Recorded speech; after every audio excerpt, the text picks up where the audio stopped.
Okay, so the siyum we're going to make now is a masechta Tamid, and being that today we're starting a Thursday night Moshiach share, so we're going to have both together, the siyum with the Moshiach share together in the same inyan. So the end of masechta Tamid, at the end of Mishnah Gimel, it says that everything discussed till now is the Seder HaTamid La'avodah Space Elokeinu, and the Mishnah says, Yehi Rotzin Sheibona B'mheira V'Yomeinu Amen. It should be the will of Hashem that the Beis Hamikdash should be built speedily in our days. Amen. That's what the Mishnah says. Then the Mishnah continues about the song that the Levim would sing in the Beis Hamikdash.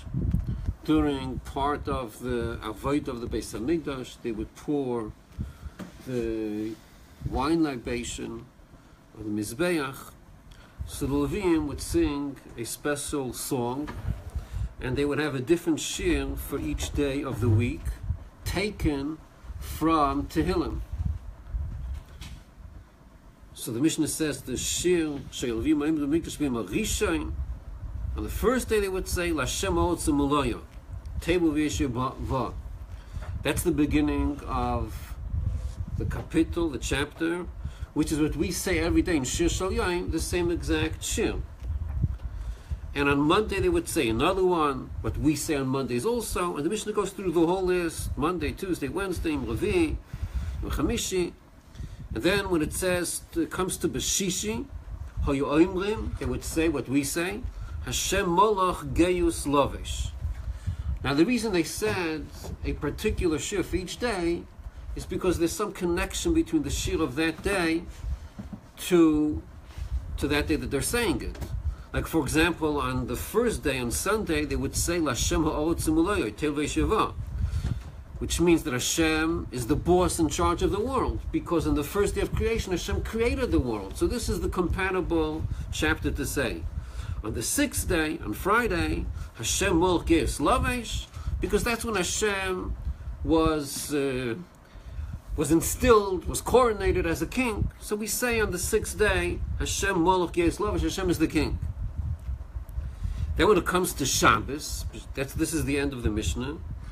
Shabbos Ha'imrim, Mizmor Shir L'Yom HaShabbos, which is what we say on Shabbos. Mizmor Shir L'Yom HaShabbos, that chapter. But over here, it's not so clear what's the connection between the chapter of Mizmor Shir L'Yom HaShabbos. If you look at the chapter, nothing in the whole parak, in the whole shir, deals with Shabbos at all. Like Shabbos is totally ignored. So what's the connection between this and Shabbos? So the Mishnah says that really over here when it speaks about Yom HaShabbos, in this chapter of Tehillim, it doesn't just refer to... Huh? Right, but the rest of the kapitel don't do Shabbos. Right, what does he mean by this? I'm saying what the Mefoshim explained.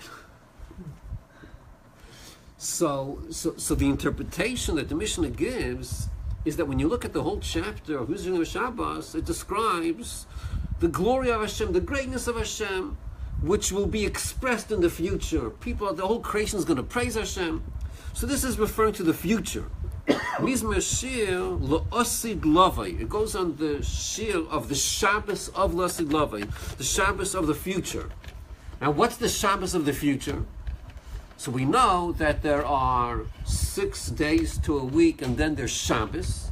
Likewise, there are 6 millennium, periods of 1,000 years. Like the first millennium corresponds to Sunday. And then there's also the future, the 7th millennium. That's the day, that's the Shabbos of the future. And that's called L'yom Shekulei Shabbos. That's going to be a Shabbos which is thoroughly, completely Shabbos. This 1,000-year period of the future. U'menucha l'chai lamim, it's going to be a period of menucha. Menucha means rest. It's going to be a period of 1,000 years of eternal rest of 1,000 years. A powerful rest period. Menucha. Shabbos is menucha, it's rest. So this whole 1,000-year period is going to be a real, deserved, and let me use the words heavyweight rest. A real powerful rest. So this is the end of the masechta Tamid. Okay, now here we run into a question, and the question is like this: if we start thinking about the future, what do we perceive? Do we perceive the future as a period of rest, or do we perceive the future as a period of restless, no rest? You know, some people say, rest in peace. In the future, we're going to rest in peace. But is that really what we have in store for the future? We know that it says, everyone knows that it says, in other places, at the end of Masechta Brachos it says, Tamid Chachamim or Tzadikim, Ein Lahem Menucha, there's no rest. Tzadikim have no rest. Loi B'olam Hazeh, not in this world. Because they're constantly advancing and learning Torah. They're not resting. They're always advancing. So they have no rest, not in this world, and not in Olam Haba. In the future, they also don't have rest. When tzaddikim go in the future to the upper world, there's no rest over there. They're continuously advancing. Every day they're making a siyum. There's no rest. Every day they say l'chaim. Every day there's a siyum. There's no rest over there. And over here, what do we just learn here then, Masechta Tamid? What's in store in the future?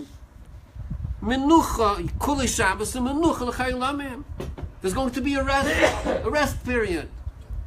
So there seems to be a contradiction between these two statements of the Gemara. Huh?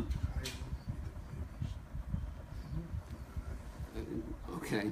So there is an interpretation. Menucha goes on Hashem. Hashem is going to have the rest. There's such an interpretation. But other commentaries say that everyone is going to go through this rest period of the future. So the question is again, is there going to be rest or is there's not going to be rest? So this is a question which the Marsha asks. He asks this question. He gives an answer. And when the Rebbe discusses this Marsha, the Rebbe asks a question under Marsha. And then the Rebbe introduces an approach from the Arizal. And then the Rebbe analyzes the approach of the Arizal. So I'll tell you what the Marsha says, how he responds to this, what appears to be a contradiction. So the Marsha says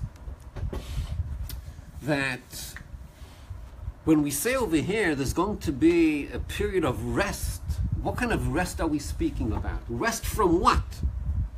So he says, rest from what? Rest from work. Rest from working for Parnasa. Rest from Tirdas HaParnasa. The fact that Parnasa takes away our energy. It takes away our simcha. The distractions of Gashmias. So when it comes to Gashmias, the distractions, it's going to be a period of menucha, of rest. Rest from what? From Gashmias. But when the statement says, the Brachos, the Gemara says, Tzadikim ein lahem menucha, they don't have rest. What do you mean they don't have rest? What are they not resting from? That's from Torah. They're always studying Torah more and more, and there's no rest from Torah. So that resolves the contradiction. On one hand, there will be rest. Rest from what? From Gashmias. On the other hand, there's no rest. No rest from what? From advancing and learning Torah. This is the response of the Marsha. But there's a question in the Marsha. And the question goes like this. Over here we're speaking about, here at the end of Masechta Tamid, we're speaking about the Yom Shekulei Shabbos. Okay, this is speaking about the 7th millennia. That's the time of Kulei Shabbos. Now you have to understand that Nowadays, we're waiting impatiently for Mashiach. So let's imagine Mashiach comes now. He comes right now. Okay, like the Mishnah said before, so he comes right now.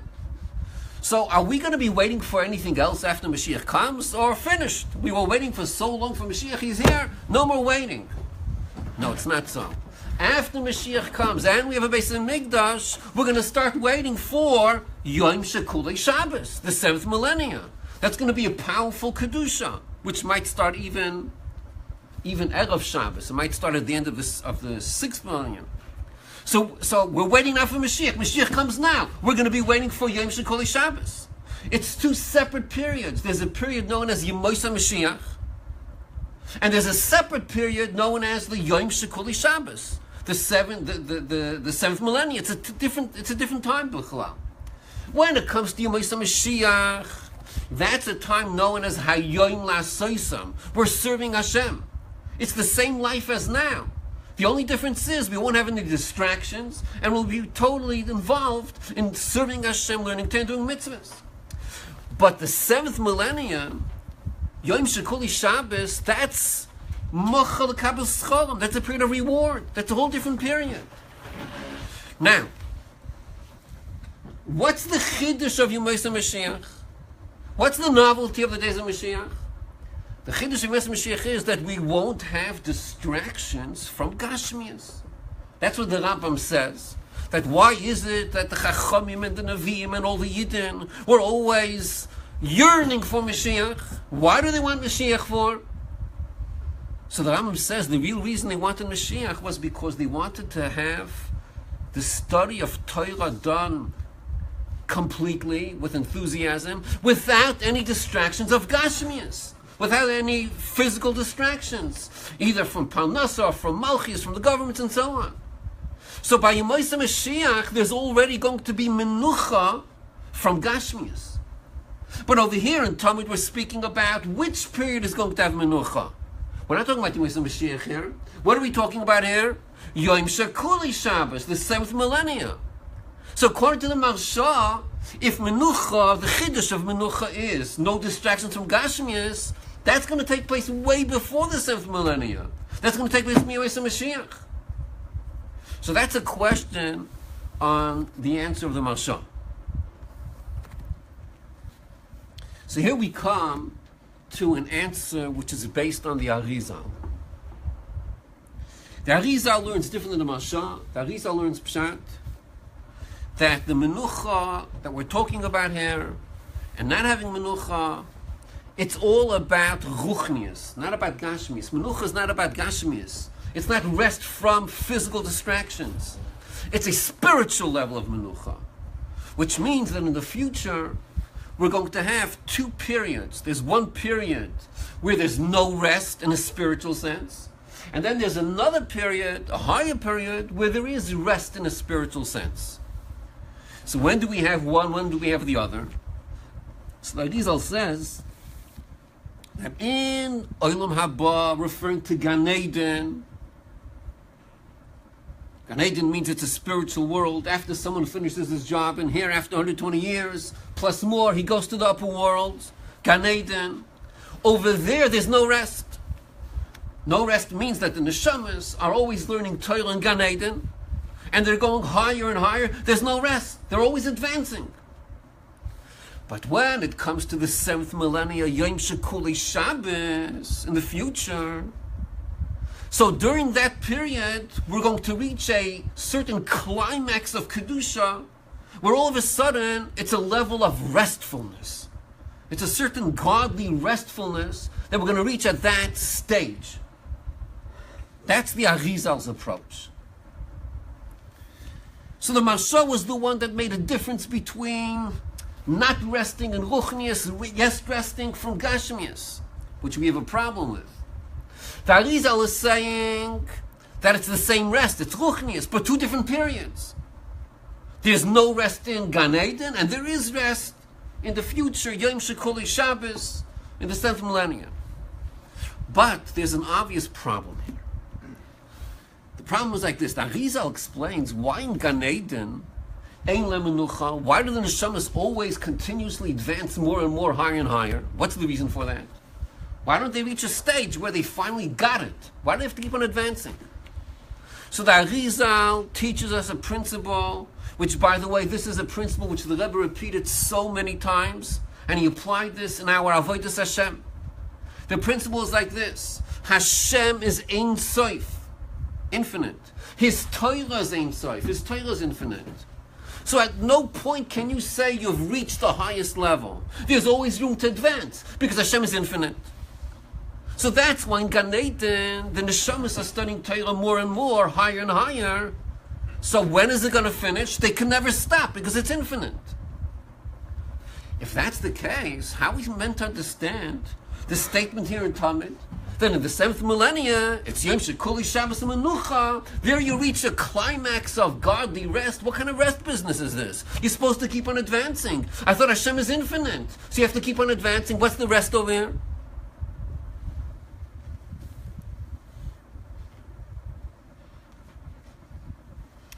The part that the Rebbe repeats over here is that a Yid should never be satisfied with any level he reaches. Any level we reach, since Hashem's infinite, we have to always advance more and more. But concerning this, concerning the Arizal, that he says that in the 7th millennium, it's Yom Shekul Shabbos, it's Menucha, there's a rest. What kind of rest is there? So the Rebbe explains like this. When Mashiach comes, and afterwards, after Mashiach comes, by the 7th millennium, starting from Tchis HaMesim actually, at that point, something drastic is going to change. The change is going to be like this. We know the Zohar says that Yisrael, Oyraisa v'Kotshabrichu Kol Echad, a Yid, the Torah and Hashem are one. When Mashiach comes, this will actually materialize. It's going to actually happen totally. A Yid and the Torah will be one, and the Torah and Hashem are one. We become united, we merge into one entity.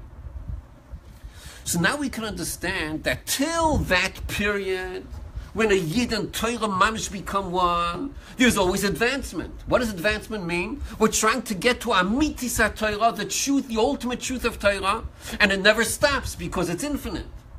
But in the 7th millennia, when a Yid and Hashem and the Torah become one, once we merge with the Torah and we become one, so then it's a period of rest. Why is it rest? Because think about it. The Torah itself is restless or restful? We keep on advancing higher and higher. And the Torah itself has to advance. The Torah is the emes of Torah. Torah doesn't have to advance. Torah is what it is. It's a state of Menucha. Once we merge with the Torah, then we have the Menucha which Torah itself possesses. So till the 7th millennia, we're constantly advancing to get to the Torah, to get to the ultimate emes of Torah. But when we get to the 7th millennia, we actually become one with the Torah. Once we reach that level, that's the period of, it's not restless anymore. We're now bonding and one with the Torah itself. This is the way the Rebbe explains the Arizal. And it's getting late, and I should finish now, but I can't hold myself back. I have to tell you, the Rebbe doesn't stop over here. And the Rebbe says, it can't be.